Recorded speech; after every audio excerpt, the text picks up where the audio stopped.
Arsenal 1, Manchester City 0, and we have finally beaten Manchester City in a Premier League match. It's been a long time coming, but the boys have finally done it. I'm so damn proud. Look, was this the best game of football we've ever seen in our lives? Absolutely not. In fact, many will say it's probably one of the worst. But I couldn't care one bit, man. By hook or by crook, beat Manchester City today, and Arsenal delivered with that, man. Arsenal 100% delivered. Because look, I know it's always going to be a tough game playing against Man City, but I also know going into this game, we had to win, man. A draw was not good enough in my eyes. I know a lot of the pundits, a lot of people on social media said, oh, a draw will do all right against Man City. It's Man City. But I looked at this and I said, we have to win today. They're without Stones. They're without Rodri. They're without Kevin De Bruyne. That's three of Man City alongside Haaland. Their best players they've got at their club, and they're all missing them.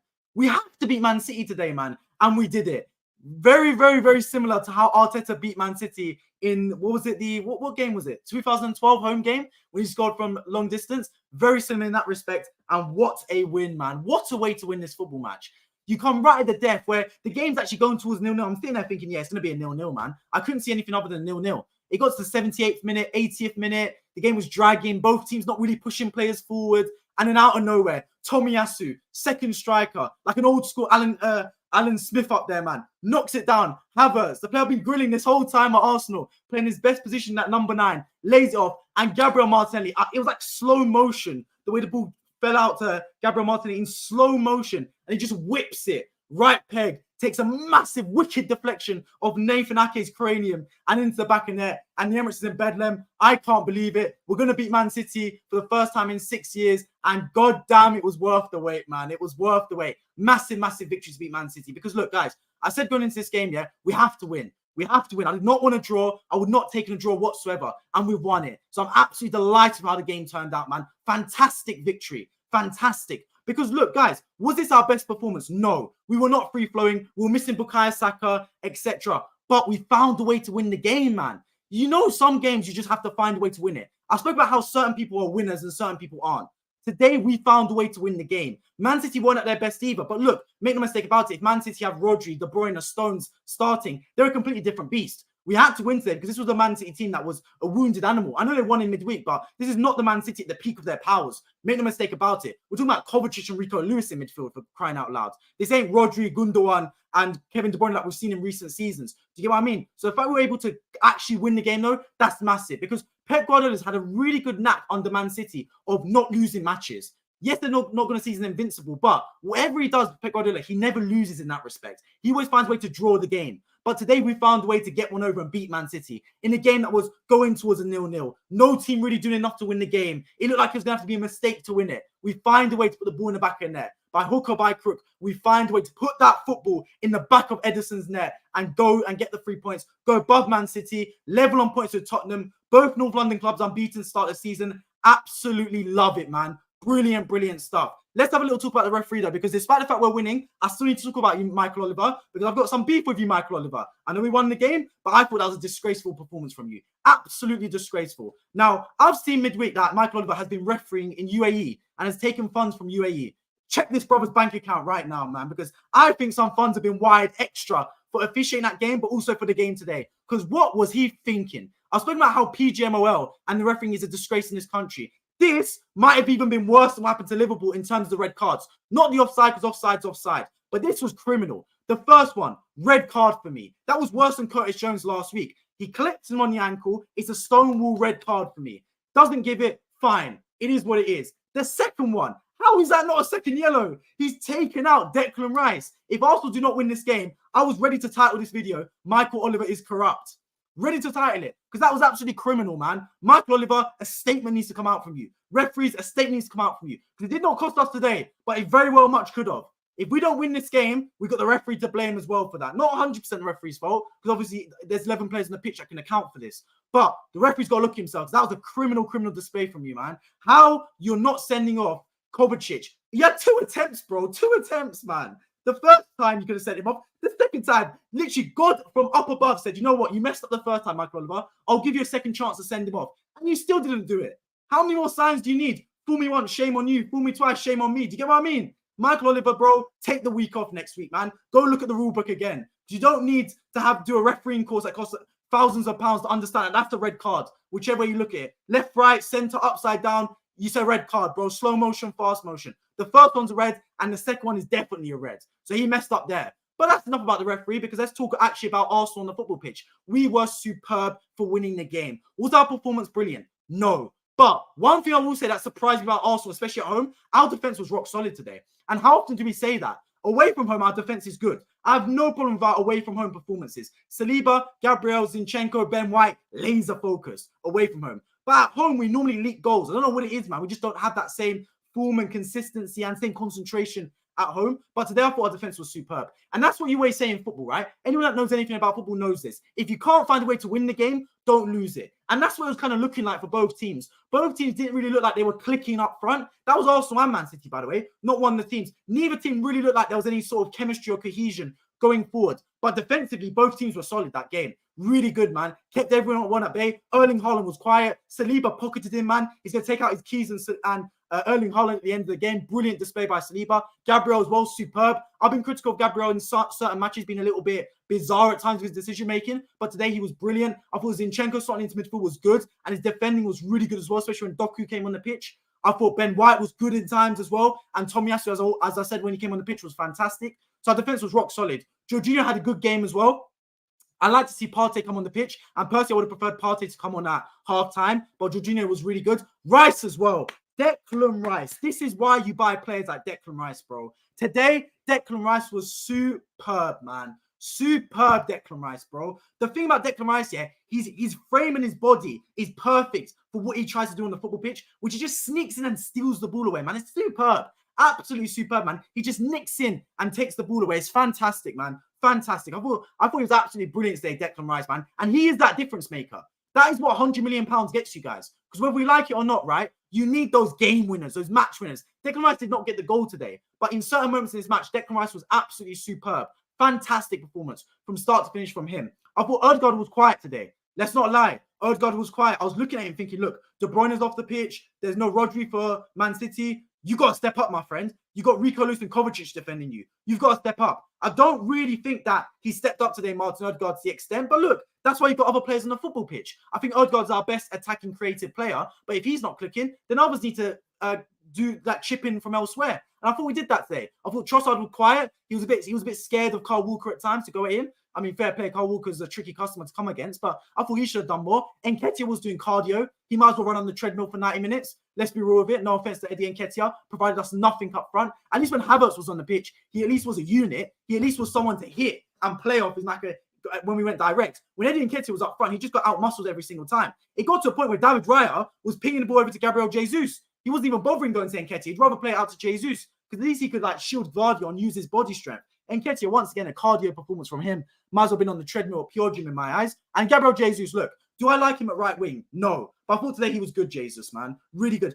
Jesus, right, is a player that you always know he's playing because he always gets himself about. He throws his body around. He gets stuck in with challenges. He presses up the pitch. So I'm happy with Jesus. And then off the bench, Gabriel Martinelli, like a breath of fresh air, man. Like a breath of fresh air. Got the goal. Fantastic, man. Gabriel Martinelli. Absolutely fantastic. I thought he was superb as well. Coming off the bench, man. And look, we won without Saka. Who would have thought? Arsenal won a football game without Bukayo Saka, man. Absolutely fantastic stuff. I love it. We go into the international break second, only behind Tottenham on goal difference. But the key thing is, we played Man City.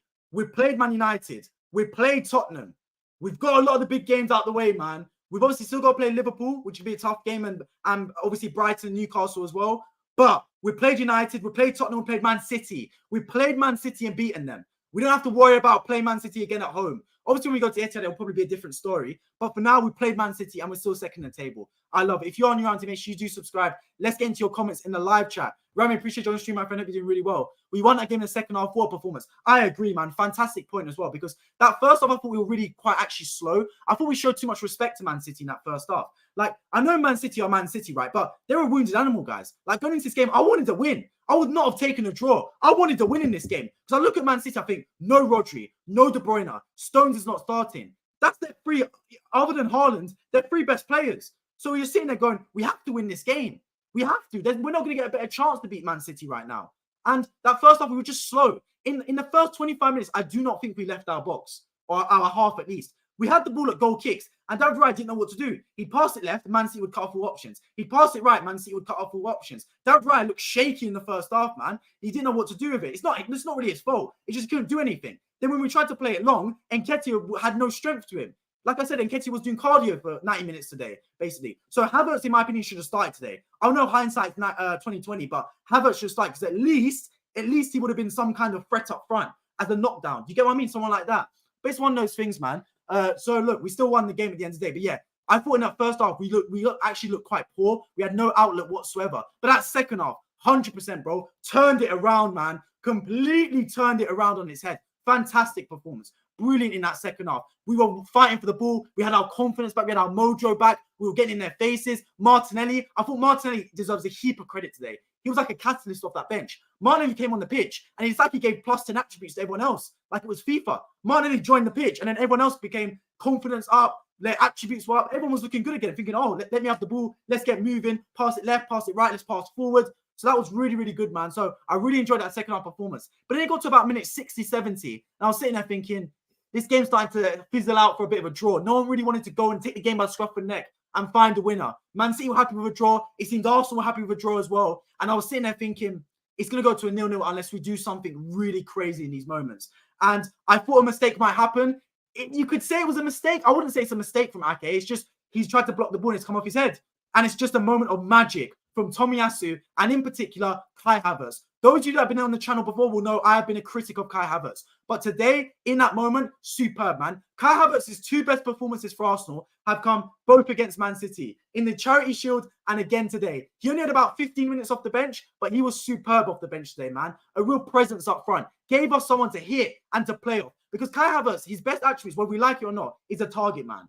He's got the height and the strength to receive the ball, and he's got the technical ability to lay off to players like Martinelli, Odegaard, etc. So Havertz's best two performances for Arsenal have come both against Man City, the Charity Shield, and again today. So Tomiyasu, brilliant. And Havertz, he didn't get a rush of blood. He didn't try and kick it into the stands like Zinchenko did earlier. He understood where he's at, back to goal, do what I do best as a target man, lay it off to someone like Martinelli. And Martinelli, not a single doubt in his mind, running on to that ball in the 88th minute. Not a single doubt. Give me that football. Let me kick it, bro. And he did exactly that, man. Rasped it towards goal. And this is what you say. You don't shoot, you don't score at the end of the day, man. Martinelli took it upon himself, said, give me that football. Let me take a shot. And bang.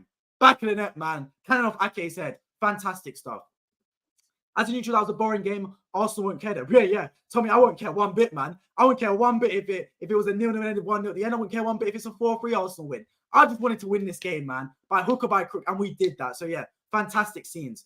Well done to Arsenal. Yeah, 100% well done. Rodri's clearly the main link to the team. Yeah, I've said this from before, man. I've said this from long before. Rodri's Man City's best player. I've watched a lot of Man City games. I've been saying that for a long time, man. He's Man City's best player. And it showed today because Man City had no connection without Rodri in that team. No connection whatsoever. Hey, man, our WhatsApp text has been put in place. 100%, man. We've been calling for Havertz to play halfway through the game, and he did that. Partey off the bench was good as well. For really good off the bench. Nice to see him back. And this is the thing, guys, right? After the international break, we've got our full-strength team, basically, minus Timber. Partey's back. Saka's going to be back. Martinelli's back. Trossard's back. We're cooking, man. After the international break, we've got basically our whole team back. So, yeah, things are looking good around Arsenal. Martinelli, bravo. Big up Martinelli, man. Big up him. Why Tottenham still on top? Is it because of cards? No, because of goal difference. Not goal difference, sorry. Goals scored. That's why Tottenham are top. They've scored more goals than us. Atmosphere at the Emirates is shocking. Shocking in a good way or bad way.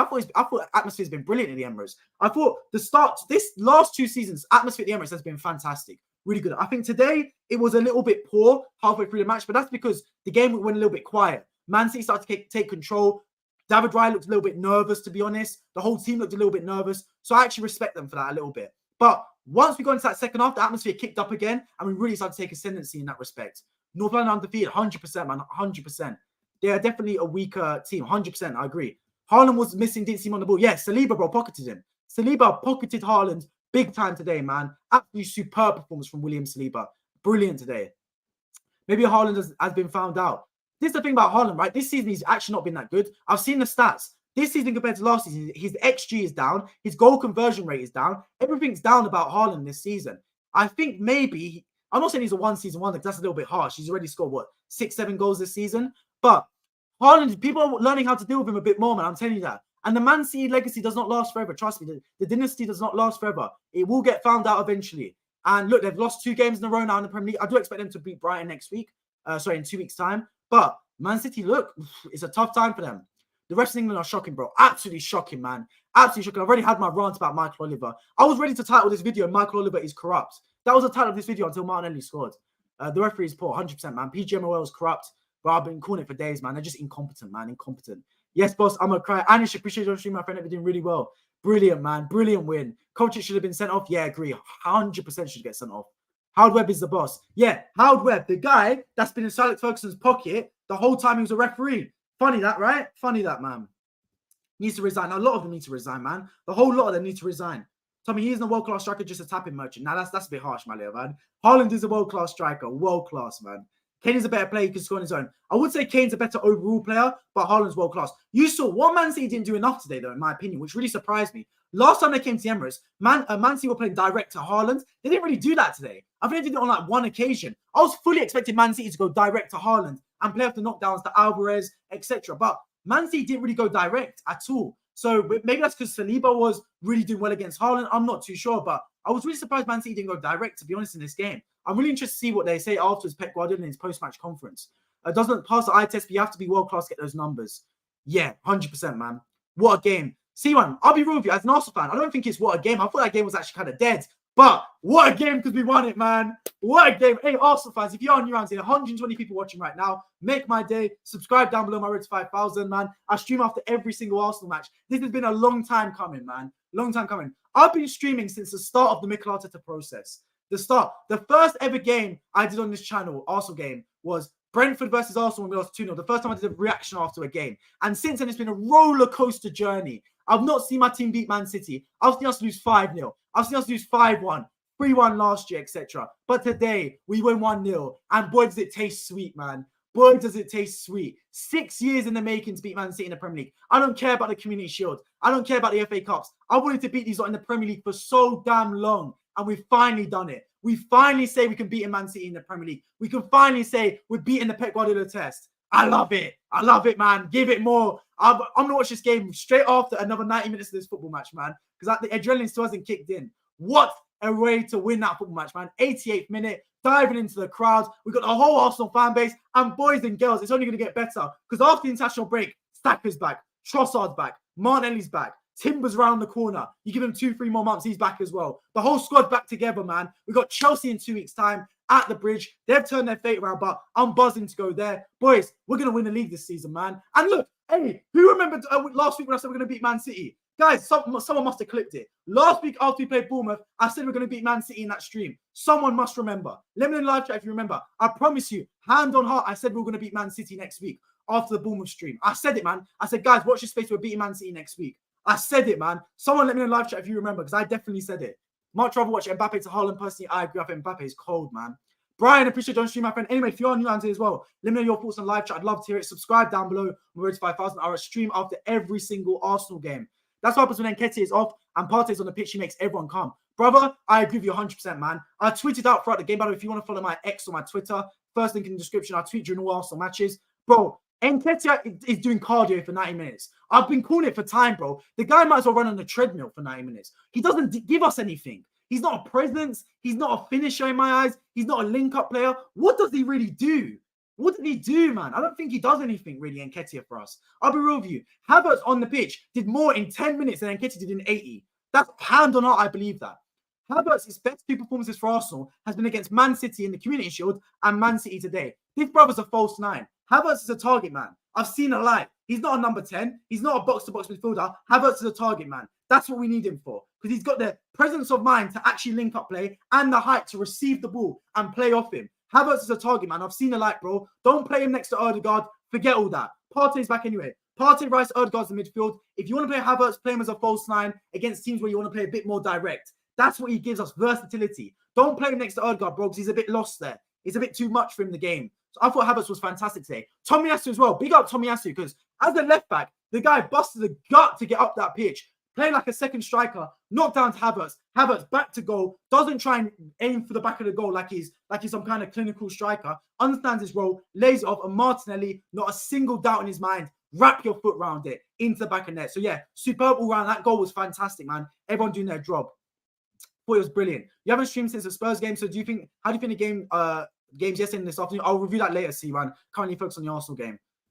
Prediction for Chelsea, Arsenal. You're going for 2-0 Arsenal win. I think we'll beat Chelsea as well. I'm going for a 3-1 Arsenal victory against Chelsea. I think Chelsea will get a draw. I bloody hope not, man. I'm glad we won to shut the haze. Yeah, I'm glad we won as well. Because I'm telling you this, yeah, a lot of people have been saying Arsenal are going to lose to Man City, draw to Man City. Oh, Arsenal aren't good enough. Arsenal aren't good enough. We needed this win big time, man. Mentality-wise, we needed to beat Man City. Because look, guys, I'll be real right now. This actually could be the win that wins us the league. I know it's early. I know we've only played 8 matches, but psychologically, we beat a Man City. Now we can go on to win the league. Do you get what I mean? Like last season, if we had won the league, it actually would have been a bit unfair because we lost to Man City in both the matches. It's like we won the league, but we got 0 points out of 6 against Man City. So we're clearly not the better team. Whereas this season, we beat Man City. If we go on to win the league, we can use this. We can use this to say, yes, we're the better team than Man City after beating them. Let's propel this on to win the league with this. Do you get what I mean? It's a psychological boost. So I think it's a massive W, man. We've shut up the haters indeed as well. And it was a big win, man. Big win. You sure? If it's at the bridge, Chelsea turned the corner now. Chelsea have turned the corner. I've watched their last 2 games. But I think, to be fair, we'll beat Chelsea, man. We're a better team than Chelsea. We'll beat Chelsea 3-1. I bloody hope so as well. Don't be fooled by last 2 results. I hope so as well, man. Jeff, appreciate you on stream. I think that we're doing really well. First one could have been a red. Wasn't going to give a second yellow so quick. Refs just don't do that. Same thing with Bruno in the Newcastle match. Could have easily had 2 yellows in 3 minutes. Jeff, that was a stone wool red card, bro. Stone wool red card. The first one was a red card, man. Because the same thing happened against Curtis Jones last week. And for me, this was worse. Because at least with Curtis Jones, it was a bit more of like an accident. His foot rolled over the football. Kovacic saw red, bro. He saw blood. He was like, I'm going for Odegaard's legs. Took him out, bro. Red card. 100% red card. VAR took about like 35, 40 seconds to review it. Still didn't give it. But you know what? It happens. Mistakes happen. Then God from up above said, you know what, right? You messed up that one, Michael Oliver. Let's give you another chance. Let's give you a chance to serve justice. Kovacic flies into Declan Rice. I don't know what he's thinking there, man. Got a rush of blood. And Michael Oliver goes, you know what? Nah, that's a fair tackle. What's he thinking, bro? Both opportunities were a red card, man. He had 2 options to give them a red card. Now, he won't get a lot of disgrace for this, Michael Oliver, because Arsenal won the game. But he doesn't escape it from me. Because I'm telling you, Michael Oliver, I want a statement. pgmol, they're statement merchants, man. Just like Marcus Rashford, bro. PR merchants. ChatGPT is going to be open as I speak right now. Statement, oh, we apologize for the mistake we made today. It should have been a red card on Kovacic. We hope to not make it happen again. Referee will be suspended for 1 game. We see it happening all the time, bro. Take some action. I want the Champions League referees. I want the World Cup referees. That's who I want, man. Liverpool's December. I can't wait for Liverpool versus Arsenal. What a game. I'm not stupid. I doubt this team will win, but it won't be a battering like last season. Let's see, man. Let's see. I was responding to Tommy, not you. Jota's 2 yellows last week was different because he was a complete foul machine from the moment he came on the pitch. Yeah, look, I think they were both a bit harsh, but the referee's just inconsistent, man. Inconsistent. Just all accounts, referee's inconsistent. My brother supports Chelsea and he loves the banter. I'm glad my prediction for this one was wrong. I mean, I put 2-2 for my prediction. I'm not going to lie and say I thought Arsenal were going to win. So I put a 2-2 for this one. Kind of donkey did good. That's harsh, man. That's harsh. I've never called Kai Havertz a donkey. Never in my life. Kai Havertz today was fantastic, man. Superb. This is me, bro. Credit where credit's due. Kai Havertz today was unbelievable, bro. Unbelievable. Give him a round of applause. Everyone in the live stream, give him a round of applause. Kai Havertz, unbelievable today, man. Unbelievable. I thought he was running up and down the pitch, bro. He was giving us an actual target up front because that first 20 minutes, guys, we couldn't leave our box.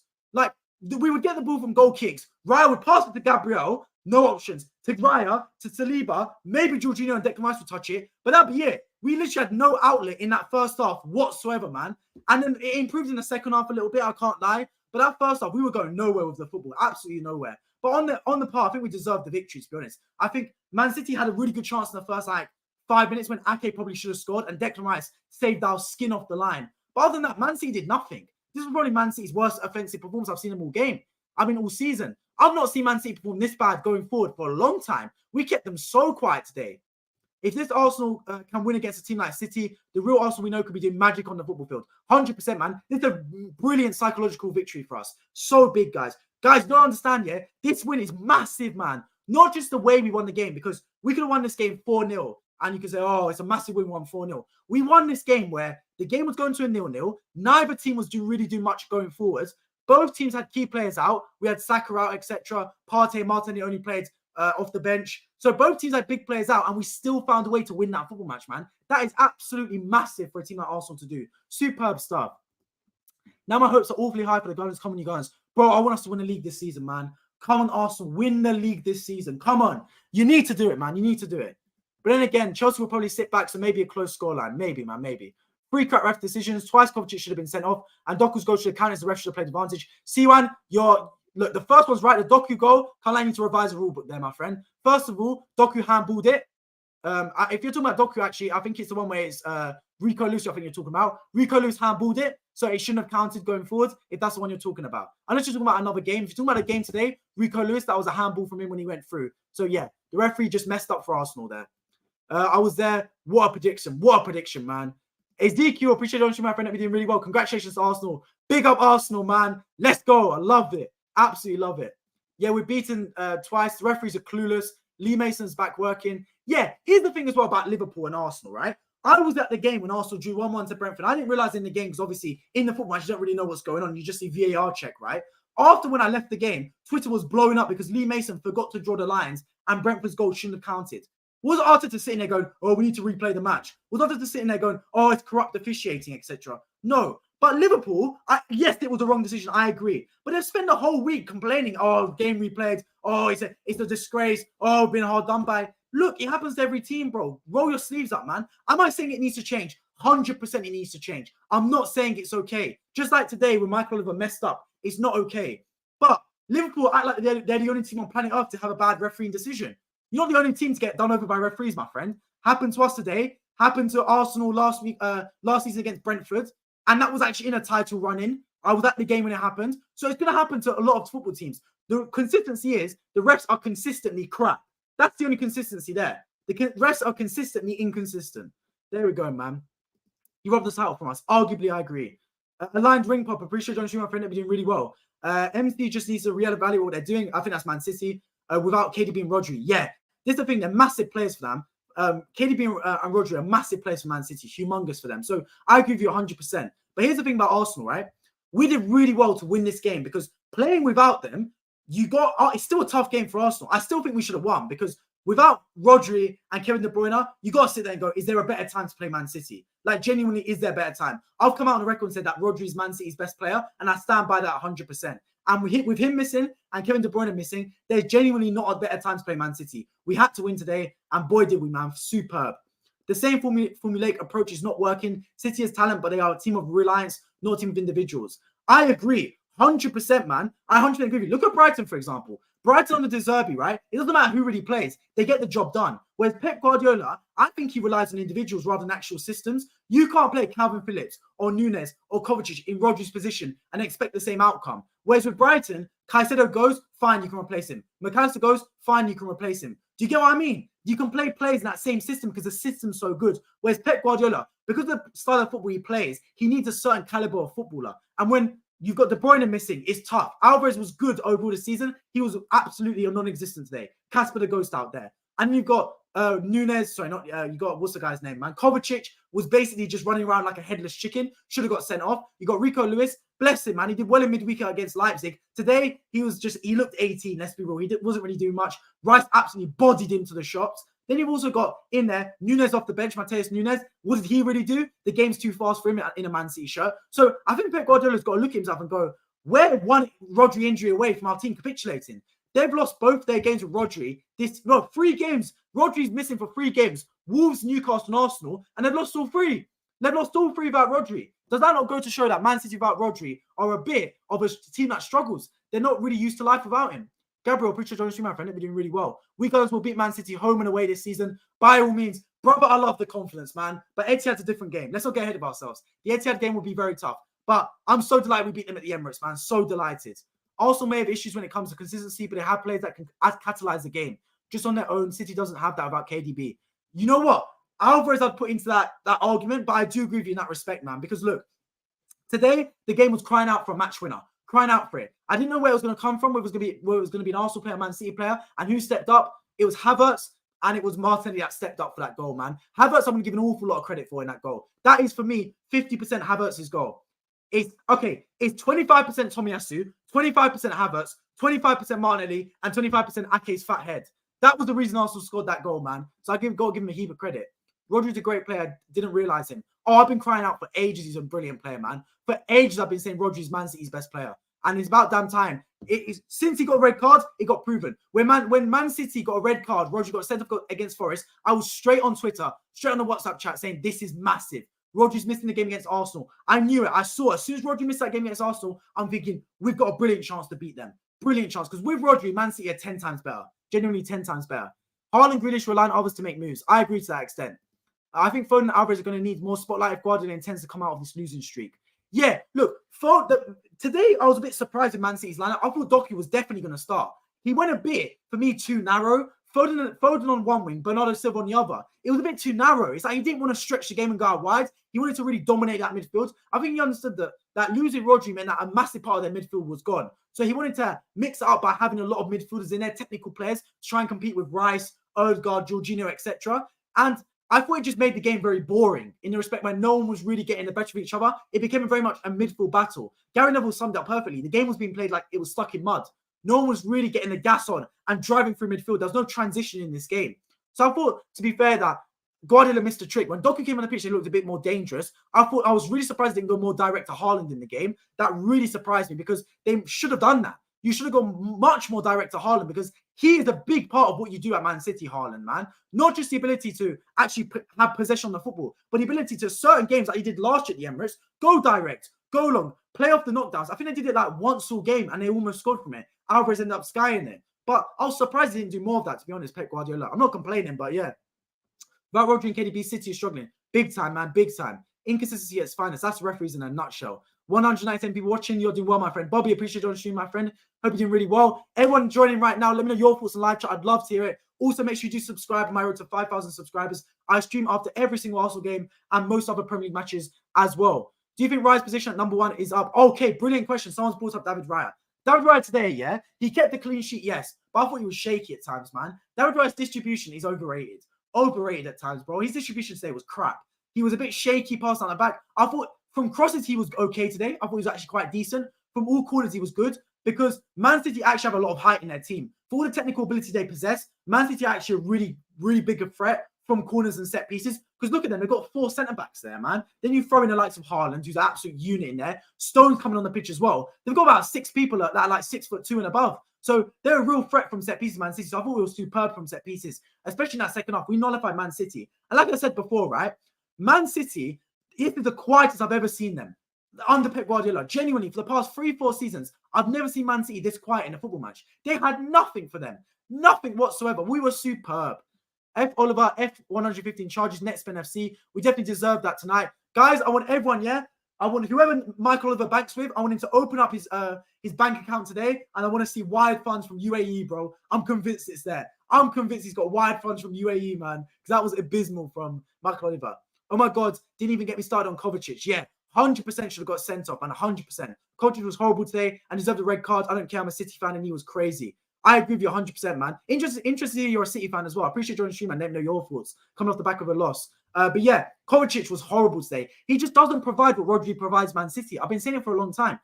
I said when Man City lost Gundogan, it's the biggest miss this season. They didn't replace him. They brought in Kovacic and they brought in Mateus Nunes. Neither really replaced Gundogan for what he does, because what Gundogan gives you is he gives you someone in key moments to get you a goal, but also someone in key moments to keep their head. And Man City needed that. Last time Man City came to the Emirates, their midfield was Rodri, Gundogan, De Bruyne. Today's midfield contained none of those 3 players.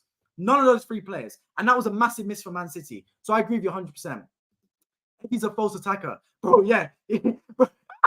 That's a brilliant comment. Like I've said before, man, I'm going to say it one more time. Eddie Nketiah was doing cardio today, bro. I'm convinced, yeah, I'm going to go to Pure Gym later tonight to hit the gym, and Eddie Nketiah is going to be there on the treadmill, bro. I'm convinced. He might as well have been on the treadmill for 90 minutes. He offered us nothing, man. Havertz in 10 minutes did more than Nketiah, bro. Way more than Nketiah.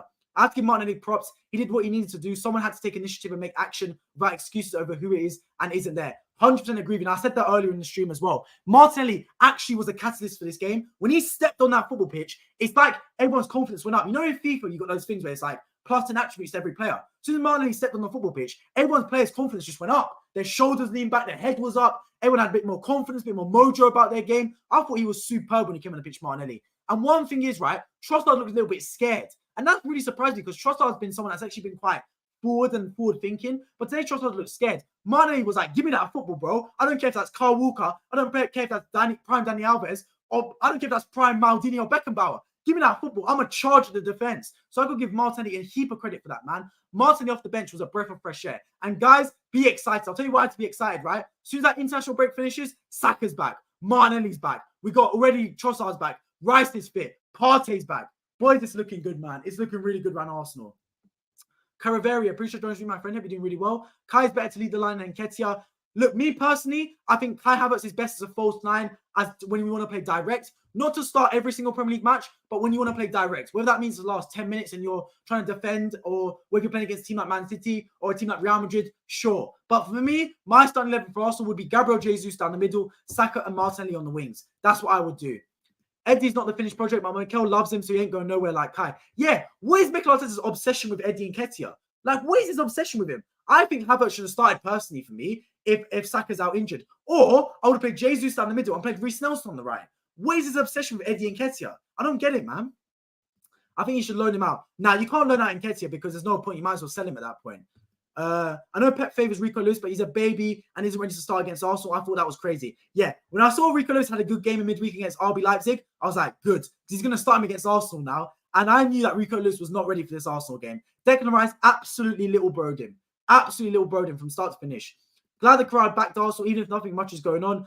Dry match, but a crazy result. Yeah, look, I 100% agree with you here, Anish, man. I thought the crowds at times were a little bit quiet during the game, but that's not necessarily our fault because the game didn't seem to peter out. It was a bit of a boring match, but in that second half, I thought the crowd was really up for it, man. Really up for it. Was on the front foot, ready to give Arsenal all the support we needed, and we thoroughly deserved that victory, man. From start to finish, I thought we were absolutely brilliant, man. So, yeah, crowds, a heap of credit, man.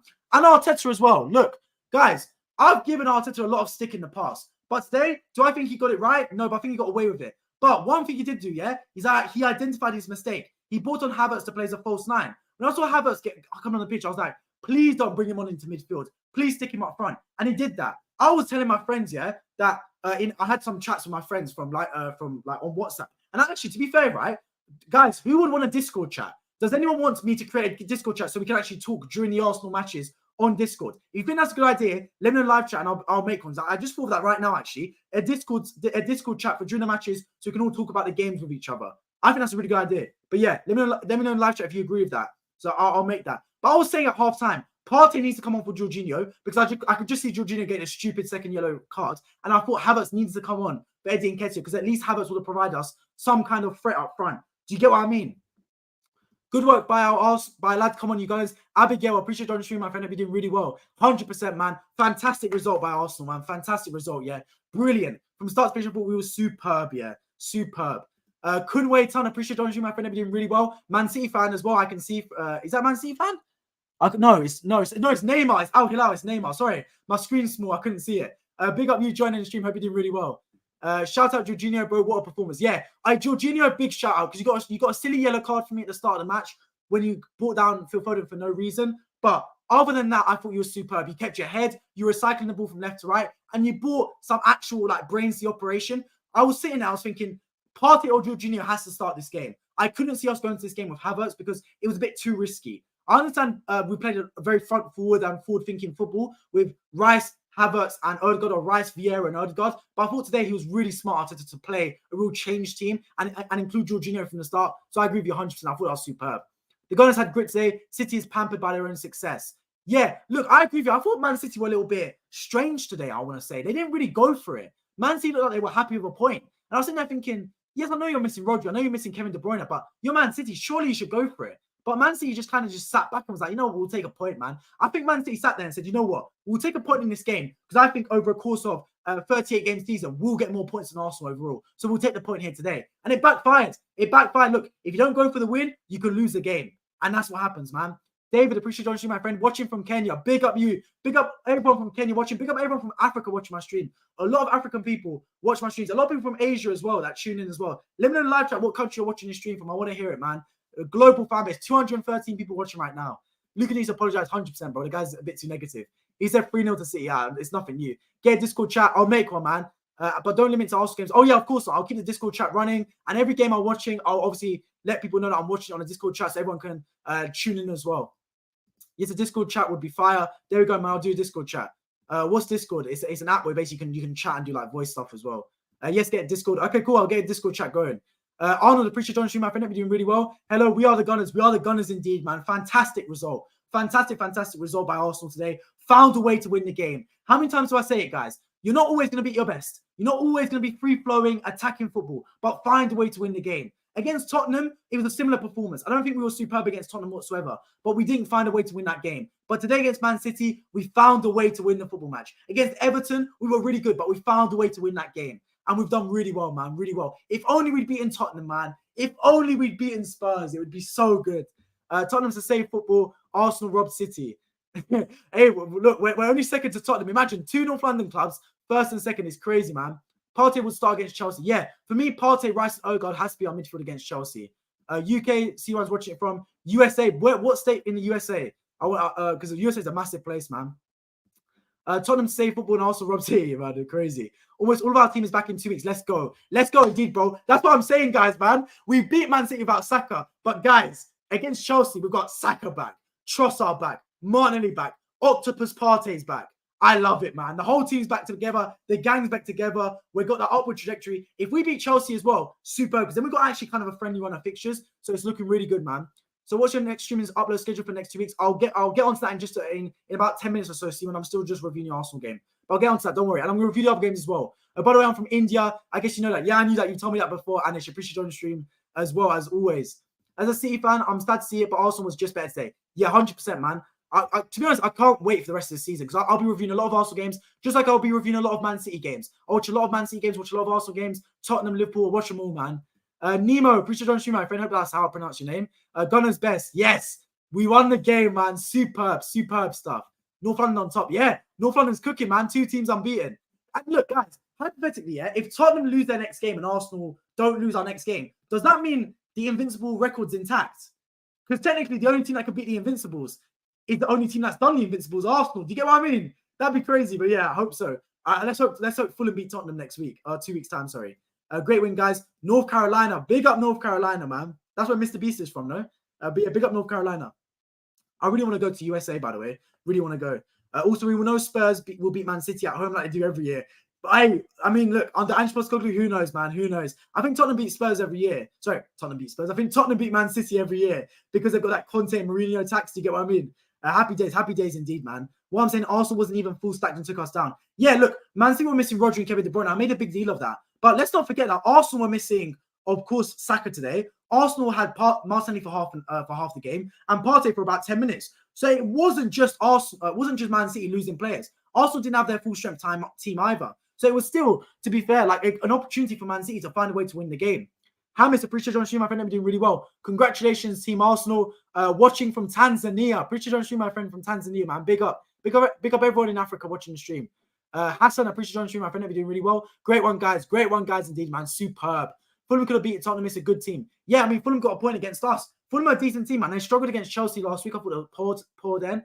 But they're a good team, man. Look, Tottenham, yeah, everyone's bigging up Tottenham, and rightfully so. I made a video on Tottenham earlier, yesterday. But Tottenham haven't played Man City. They played Liverpool, but 9-man tax on that one. They played us, but we were missing Rice. We were missing big players like Martinelli, etc. So I'll tax that one as well. Man United are crap. They beat Man United, but everyone beats Man United nowadays. So Tottenham ain't really played anyone important either. Let's be real about it. We've played tougher games than Tottenham so far. Man City is the toughest game you can play in the Premier League. Make no mistake about it. Man City is the toughest game you can play. So I thought we did superb to win that game.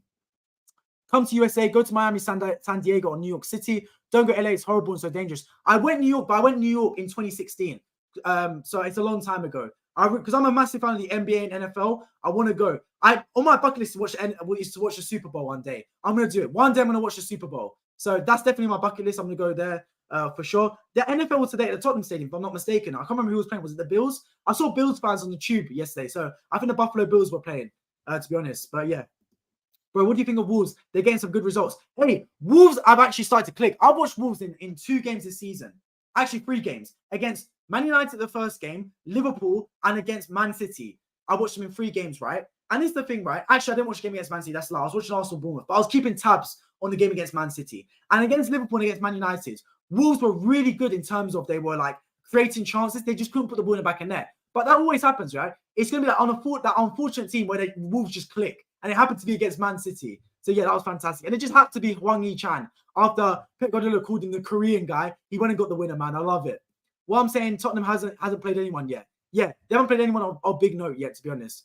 City has fixtures which are tough. But here's the thing about Man City, bro. They'll find a way to win those games. They'll find a way. With Rodri back, Man City smell blood now, man. Man City are a beast you do not want to poke. I've learned that over a long time. When you poke Man City, right, they just seem to just go, okay, now we're going to attack everyone, man. They just activate this like mentality monster, just dinosaur Godzilla form, and they just go after everyone. So yeah, Brighton will be a tough game for Man City though, because Brighton take no prisoners, man. Brighton's that one team you do not want to play against, because Brighton like that bogey team for everyone. They're a good football team, but they just find a way to win games, Brighton. They're superb.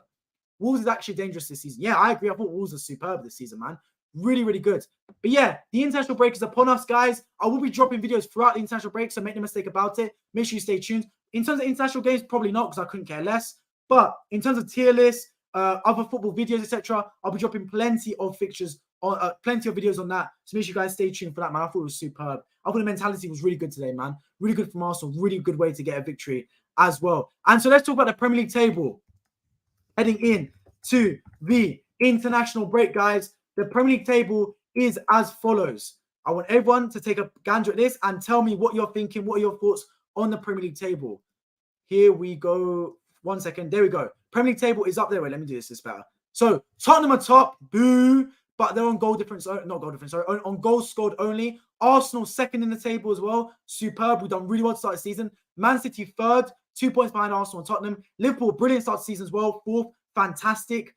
Aston Villa, really good start. And Brighton as well, done really well. So yeah, that's the table right now. I think, to be fair, if you're Arsenal, you're very happy. Very happy, man, because we've beaten Man City, we've beaten Man United, we've already played Tottenham, etc. Some tough games have come and gone. So we're looking really good. The only problem is we're not playing enough away games. We played 5 home games and 3 away games. Now, our away form this season has been really good, and we've already gone to Goodison Park, which is normally a bogey test for us. So I think, to be fair, we're looking good, man. If you look at Arsenal's fixtures, guys, yeah? Let's say we look at Arsenal's fixtures. Let me click on Arsenal right now. Our fixtures. We've got Chelsea, which is a must-win game. Then we've got Sevilla. We have to win that after dropping points to Lens. Then we've got Sheffield United. Now, no offense, Sheffield United. No game should be taken lightly, but you got to look at that with some kind of confidence. Then you've got West Ham in the EFL Cup. Don't really care about that. We'll probably play the reserve team. Then Newcastle, massive game. Then Burnley. Then Brentford, who struggled this season. So you got to look at it and think, you know what? After Chelsea, we've actually got a kind of nice run of games minus the Newcastle game. If we can get to the game against, if we can get to mid-December with maybe, let's say, only 1 loss, we're looking good. We're looking very good, guys. That's my genuine opinion on it. Let me know your thoughts in live chat if you agree, but I'm liking it, man. I'm thinking we're looking good. We're looking really good. Let's get into some comments.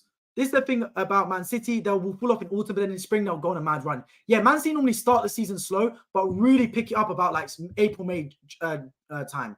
March, April, May is when they really start to pick up form. Because last season, right, we were clear out in front. But then April, Man City started to click. It started to click after they drew to Nottingham Forest 1-1, and after the charges came out against them, it galvanized that whole squad. Man City just started to pull it all together, and now sat there and went, ooh. Man City now rearview mirror, they're getting closer and closer and closer. It's like they had DRS in F1. Anyone that watches F1, it's like they had DRS, man. They were just chasing us down the home straight. And you sit there thinking, whoa, overtake is pending, man. Overtaking 3 laps. That's what it was like, man, with Man City. Hamis, appreciate your stream, my friend. We're doing really well. We are Love Arsenal FC from African Tanzania as well. Another one from Tanzania. Big up Tanzania, man. Thank you, manager. Big up, man. Big up. I think this is now a loss, but it could be a huge shot in the arm for Man City to get their lives back together and then become insane. I don't know, though. They're going to need to try new things. Well, here's the thing about Man City, right? I made a point about Man City, and I know it's a very harsh point to make, but I said after they lost to Newcastle and Wolves, I said Man City actually can't do better than last season already. Because Man City won the treble last season. The only way to do better than the treble is to either do the quadruple or go invincible. That's the only 2 ways to beat the treble. Because you can't do better than this last season now. Because you can't win the Carabao Cup and you can't go unbeaten. So how do you do better than last season? You can't. After 8 games, Man City have lost 2 matches. That's not really something you expect from Man City. They're not a team that loses 2 matches early. That's not what they do. So I think, to be fair, if you're Man City and if you're Pep Guardiola, you got to look at yourselves and think, we need to pull it together because we're not looking that great right now. Rodri's a massive miss, but you can't just pull apart because you lost 1 player.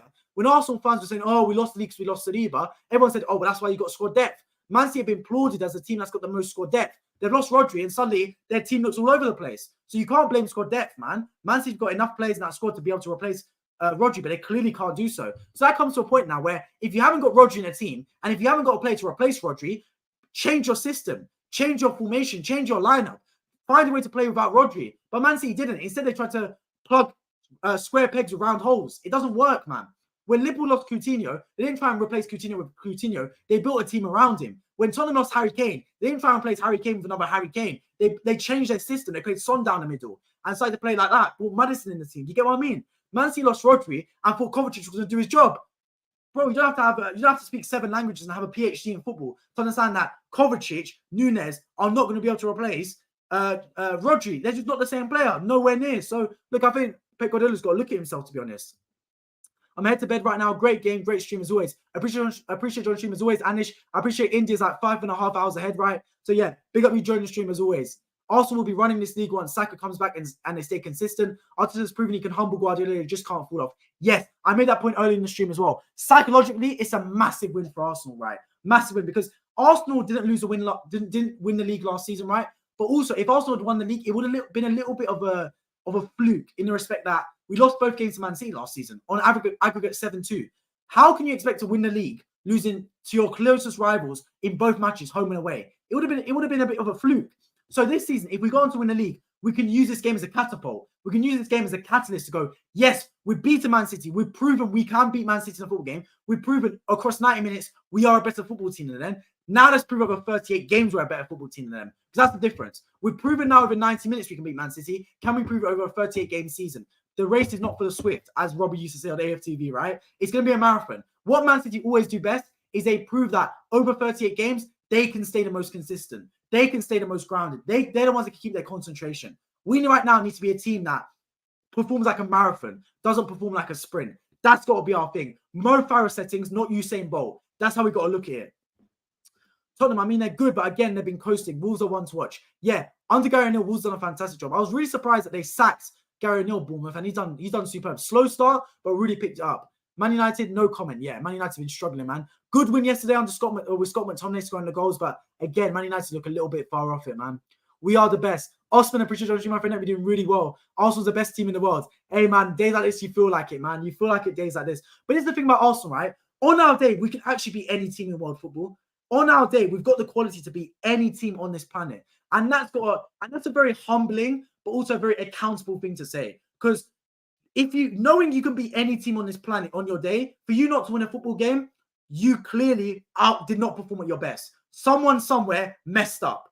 Whereas if you're a team like Bournemouth, for example, Bournemouth know that even if they perform 10 out of 10, they still might not beat Man City because Man City just could perform 8 out of 10 and beat them. If we perform 10 out of 10, we could beat any team on planet Earth. And that's the same for Man City, by the way. If Man City perform 10 out of 10 today, they beat Arsenal. Make no mistake about it. I think if both teams perform 10 out of 10, Man City probably still beat Arsenal or maybe a draw. But when you know that on your day you can beat any team, for you not to win that football match is purely because someone somewhere in that starting 11 or the subs bench messed up. And you got to look at yourselves in that respect. And we found a way to win today, and that's superb. Can't lie, brother, is the emojis don't show up on StreamYard, but I'm seeing it over here. Very happy fans, all FC from Tanzania, Africa. It's for that reason I still think City will probably win the league, win this game fixture at the Etihad, and also win 10 or 11 games in a row during that time. Where's the thing? Man City have proven that they can put a run together during the run-in. They're proving it. But Gundogan's a massive miss. Do not overrate. Do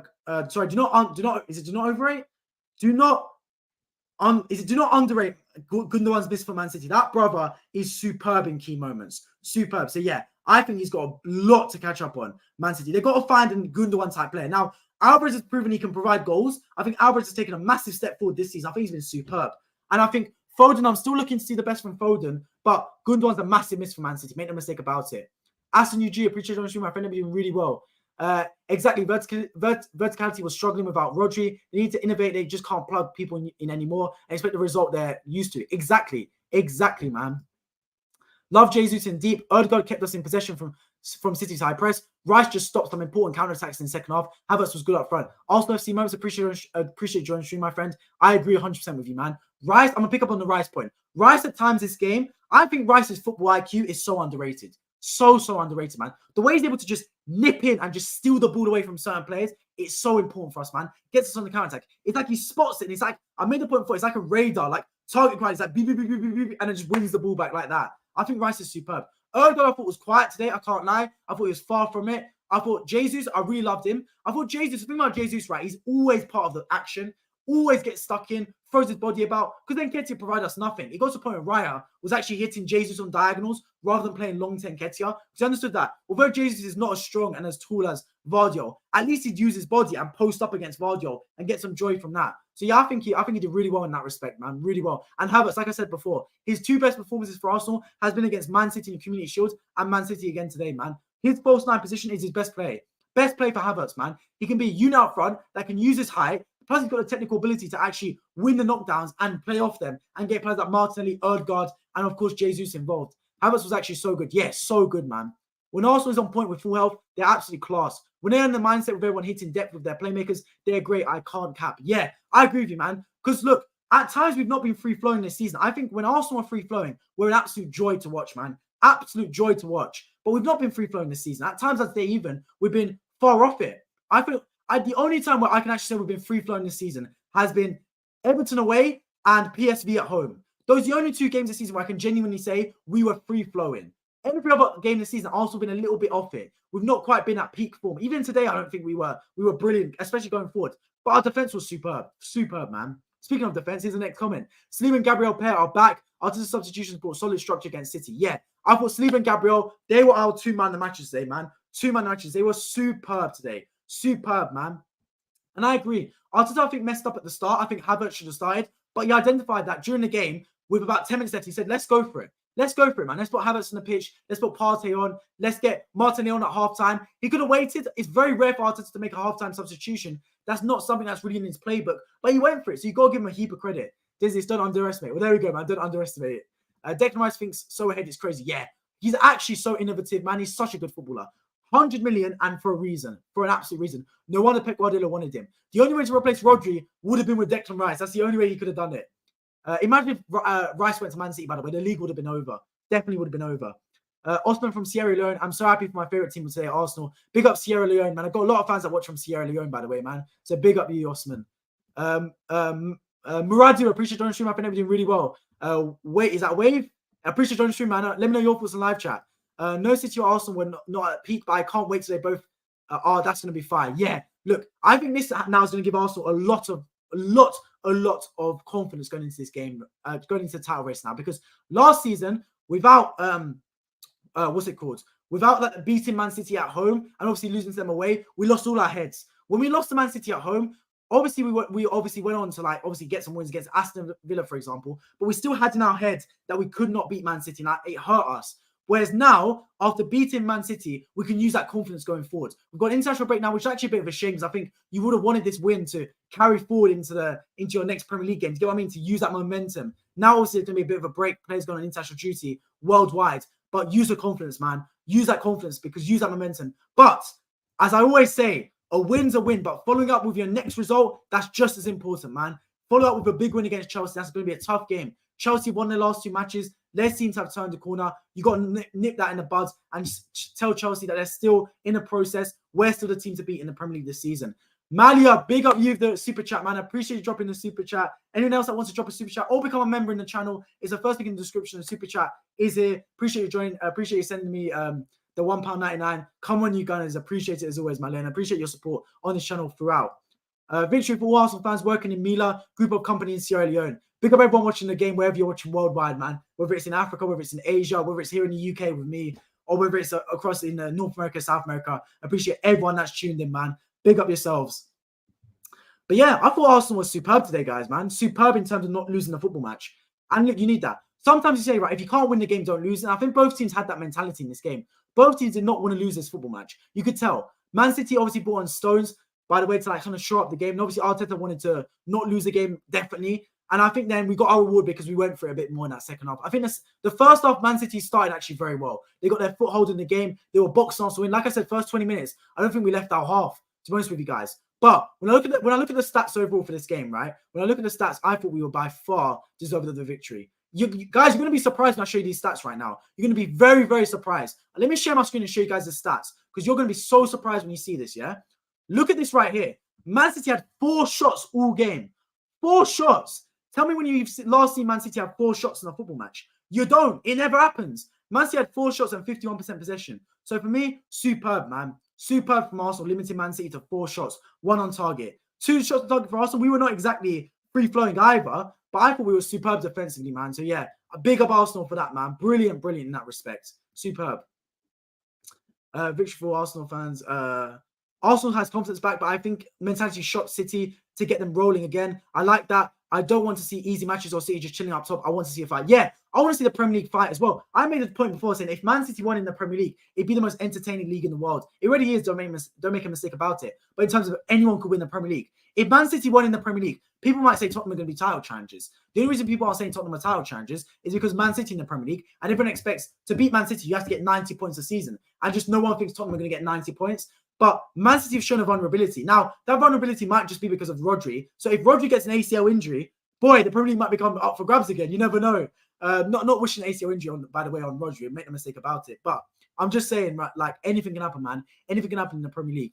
Chelsea fan here. Our fans know that this team is still in a rebuild phase, but this fan base doesn't accept the process. Where's the thing, right? Process is one thing, and there's nothing spending £300 million and not improving your squad. That's another thing. Like, you spent £300 million this summer, and you're still missing a striker. Fair Nkunku's out injured, but I don't think he's a striker. Your goalkeeper's still crap. I still think you're missing a midfield player, to be honest. And I still think you're missing a centre-back, if I'm honest with you guys. Yes, both sides are very scared. They were tiptoeing because no one wanted to lose, but someone has to want to win it. And today that was Martinelli. Yeah, Martinelli, big up him, bro. Man the match, I want to say, alongside Saliba and Gabriel. James, appreciate joining my friend. You're doing really well. I'm very happy for the big win for the Gunners. 100%, man. Superb stuff, man. Absolutely superb. Brilliant overall. Arsenal getting the win. And look, a lot of people have been waking up to this because not a lot of people would have expected this. I'm telling you guys that for a fact. Not a lot of people would have expected Arsenal to win this game, man. But we did it. I could give us a heap of credit for that, man. Heap of credit for that. I thought we were superb today. Absolutely superb today. And look, I thought we weren't exactly superb going forward because it was not like we were a free-flowing attacking performance. But one thing we did today was find a way to win that game. And that's so important, guys. So important because, look, this game easily could have been a 0-0. Easy. We could have sat there and gone, oh, boring 0-0. But we find a way to win that game. Last time we won 1-0, who was the goal scorer, guys? Mikel Arteta for Arsenal in 2012. Superb. Once again, we won the game. Gunners are back on the system. Yes, 100%, man. Back on the system. Back to our best. Prince, appreciate you on the stream, my friend. I've been doing really well. There we go. Superb, man. Absolutely superb. I study ancient warfare. And the Premier League right now reminds me of the fall of the Spartans. Now strategy changed in Greece to beat them. City would be the Spartans here. I'm not gonna lie. I do like history. I'm not fully aware of that one in that respect. Are you saying this in terms of like the fall of the Spartans aspect, where Man City, being a dynasty, being a legacy they have, being a team that's won the treble last season, are starting to actually show that they are vulnerable. Look, guys, nothing lasts forever. It's like stock market, right? Whenever everyone's thinking there's a bear market, suddenly you got a bull market out of nowhere. In 2008, the peak of the financial crisis, right? Up until the financial crisis, everyone was saying, oh, stocks are going up, up and up and up. All the tech stocks are flying. Suddenly out of nowhere, NASDAQ crashes. Housing market fueled it. Everything just crashed to the floor. Whenever sentiment's too much in one direction, you got to think, hang on a minute, this is not right. All the sentiment's going in one way, it's going to go in the other. Everyone at the start of the season said Man City going to win the league. Everyone and their mum said Man City's going to win the Premier League, man. And it just took a few people. I said Arsenal going to win the league this season. In my Premier League prediction video, I said Man City going to come third. I don't know why I said Man City going to come third. Probably for clicks, to be honest with you guys. But I said Arsenal going to win the league. And look, can we Arsenal win the league? 100%. And this win can go a long way in doing that. But don't count out Man City. But at the same time, right, Man City, they're going to fall off eventually. They can't keep at this top form for 5-6 seasons. Because make no mistake about it, I know Man City obviously lost the league to Liverpool in 2020. But they were still decent that season. They still finished second by a mile. Man City is still a very good football team. Very, very good team. So, yeah, they've been too good right now for a good 6-7 seasons.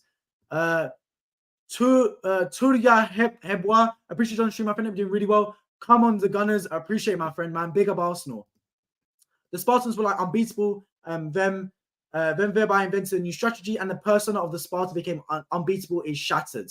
Okay, so there we go. Yeah, with Rodri missing, I guess it makes sense in that respect. Rodri missing has kind of changed Man City's whole dynamic, where they suddenly look vulnerable again.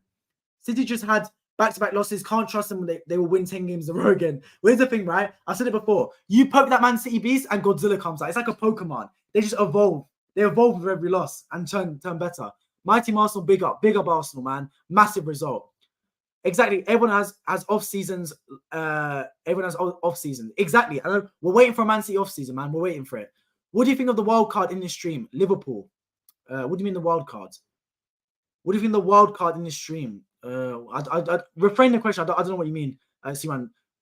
If you ask me what I think of Liverpool, I don't think Liverpool are going to win the league because for me, I think their defense is shaky. I think their midfield still has got a lot of question marks. I think Szoboszlai is fantastic, but I think Alexis McAllister again today. I watched the game against Brighton. Alexis McAllister looked lost in that midfield. Endo's not a midfielder in terms of a CDM that's going to compete at the high level. I think Ryan Gravenberch still doesn't look all that. I think Salah's good, but Nunes is still a little bit erratic. Diaz is good, but still not hit the form I've seen in recent seasons. So I think Liverpool, I don't think they're not quite going to challenge for the title yet.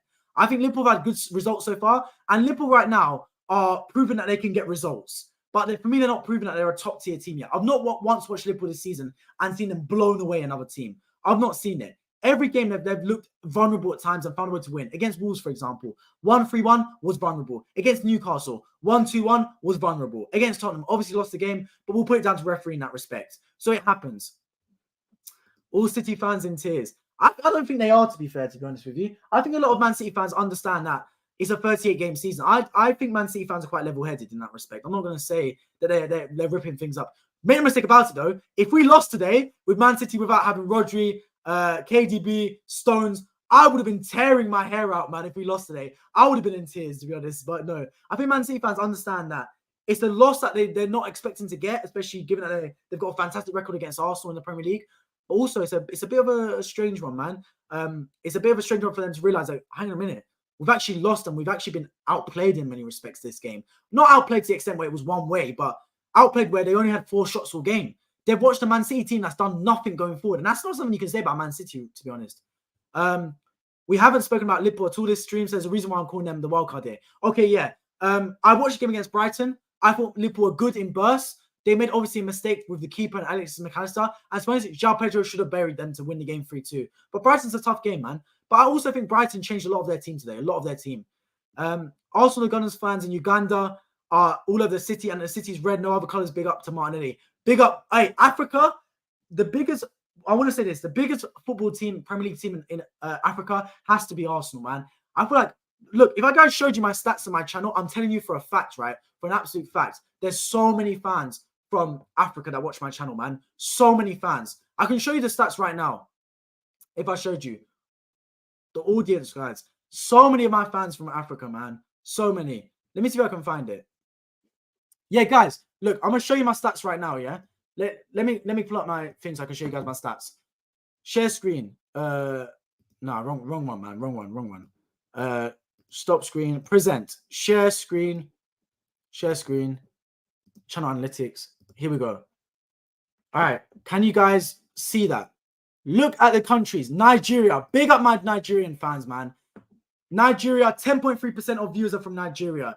You then got United Kingdom, 8.1% from the UK. Big up you guys. Then we got Kenya, Uganda, and big up Indonesia. So Africa's representing, man. Big up all the African people that watch my channel. I love you guys to bits, man. Love you guys, man. So yeah, a lot of African fans in the channel, man. I really do appreciate it. I can show more if you guys are interested. So we got Ethiopia as well. Big up Ethiopia, Myanmar, USA, Thailand, South Africa, Vietnam, Tanzania, Malaysia, Ghana, Sierra Leone, Somalia, Zambia, Jamaica, Brazil, India, Senegal, South Korea, Namibia, Canada, Morocco, Singapore.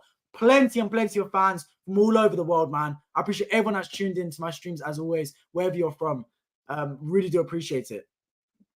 But yeah, hey, I'm not in tears. I'm being through. Yeah, look, bro, 100% agree with you, man. You're being very level-headed. Man City fans are not like, they don't fall apart like that, to be honest. What do you think of Chelsea United both pulling off comeback from behind, coming from behind wins yesterday? I think it's an interesting one, to be honest. I think Man United's got lucky. Man United, once again, did not play well today. Yesterday, did not play well whatsoever. They got away with one. I think Chelsea is starting to click a little bit. Chelsea have got a lot of good players. I thought Fulham were very poor against Chelsea. I think Fulham missed a trick. Fulham didn't really go at Chelsea aggressive enough. And I think that win, I was really surprised, actually, because when I saw Burnley take lead against Chelsea, I thought, yeah, there we go. Chelsea, once again, win their first game against Fulham, but can't follow up with another victory. They fall apart. But they didn't, to be fair to them. They did really, really well, Chelsea, to follow up a win with another win. And look, Chelsea got a tough game, obviously, against Arsenal coming up. They're going to have a lot of confidence after their last 2 wins. It's a bit of a shame. Reece James will be back as well, which is a massive benefit for Chelsea. So, look, I think Chelsea have still got to get the process underway. I think United, they're going to have to find a way to scrape by with some results. there's a lot of off the field problems with United as well, man. Let's not underestimate that. Anthony, Sancho, the Højlund situation, Rashford as well. He's getting dropped in recent. He's getting subbed off in recent matches. He might get dropped recently. I'm not too sure, but yes, it's a little bit of like domestics going on there. I think African fans are either Chelsea or Arsenal, Liverpool third, I think. Yeah, I know a lot of African fans support Arsenal, man. A lot of African fans. So yeah, big up all my fans in Africa, bro. Big up all you guys. Big up. But yeah, let's talk about the other games this Premier League weekend, because I've been meaning to talk about them. So the other games this weekend in the Premier League. Split up the Premier League matches we have. Let me share my screen so you guys can see what I'm talking about right here. Present, share win, share screen, Premier League where's this Premier League table? Premier League matches. So Tottenham beat Luton Town. I reviewed that game yesterday on my channel. They had 10 men, but found a way to script the result. Fair play. Fulham beat Sheffield United. Big up, Chris Basham, by the way. Chris Basham, I want to send my condolences over to you. Speedy recovery. Anyone that did not see the challenge on Chris Basham, watch at your own risk. It is it's a gut-wrenching tackle, man. His leg literally snaps in half. It's crazy bad what happens. Big Chris Basham, man, I wish you all the best. Back on the field soon. Chelsea, big win for you guys. United as well, big last-minute victory. Everton found a way to win the game. Palace, Nottingham Forest, did not watch that one. It was a draw. Brighton 2-2 Liverpool. Fair play to them. West Ham, Newcastle. Big up West Ham getting a point, by the way, because it was 2-1 to Newcastle at some point. So they found a way to get a result. Newcastle will probably take that, given they got a big win against PSG midweek. So they'll take that draw. And then Wolves. Big up Wolves as well with 10 men. Who got sent off there? Lamina, 94th minute. But they found a way to get a draw against Aston Villa as well. So yeah, you got to big up them for that. I'm really spoke on the table as well. Let's get back on the stream. Like I said, I'm going 2-0 Arsenal, but it won't be a battering like it was last season. Yeah, I think Arsenal will win as well, but I think it's a tough game. Stamford Bridge is never an easy game, man. Never, ever an easy game. I'm just still so frustrated with Guardiola right now. I love Pep, but he's low-key showing favoritism. It's annoying. But here's the thing about Guardiola, man. Guardiola's got an ego and arrogance to him, but I think it's warranted. He's done enough in the game to have that.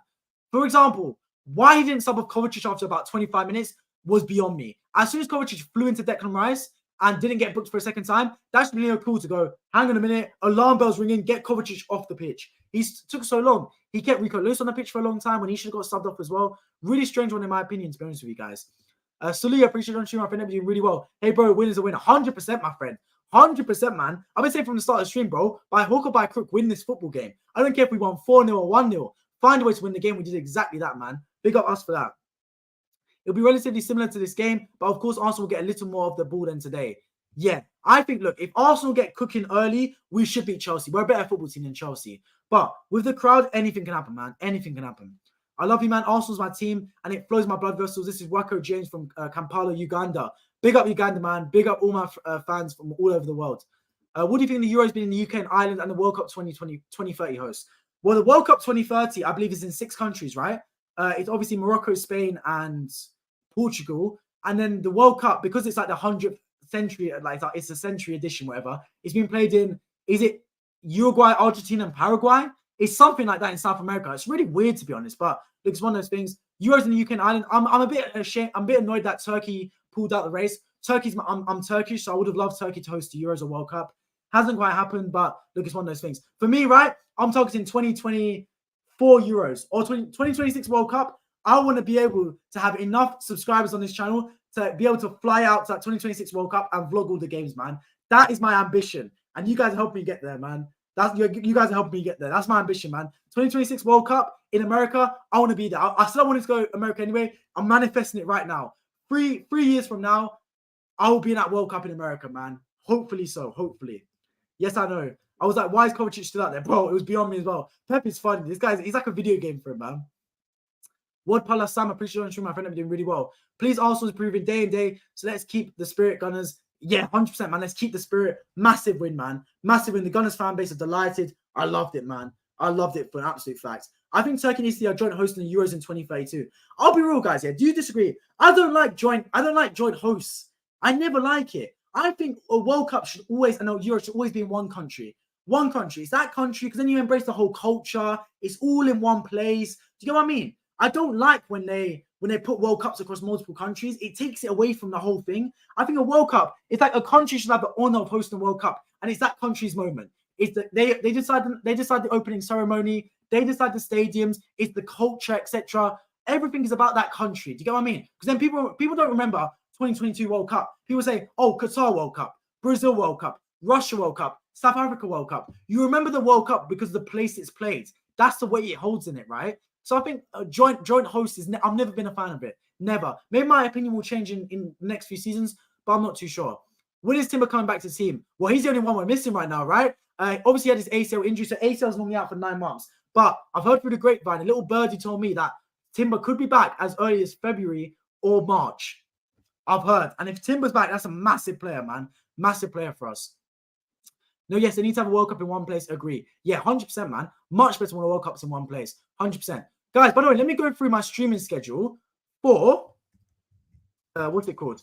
For the next, not next week because obviously it's international break, but 2 weeks time. We've got some big friendly matches coming. So, guys, let me share my screen. Present. Share screen. Share screen. Premier League table. You guys hopefully should be able to see that. I'll give it a second to show up on the screen so you guys can see. So, Liverpool-Everton, I'll be streaming after that one for an absolute fact. Then I'll be streaming after Man City-Brighton. Man City-Brighton, same time as Chelsea. Look, Liverpool-Everton will be a stream 100%. Man City-Brighton, there might not be a stream purely because the Arsenal game's like 20 minutes later. But regardless, I'll be talking about the Man City game after I review the Arsenal-Chelsea game for an absolute fact. Sunday, Aston Villa-West Ham.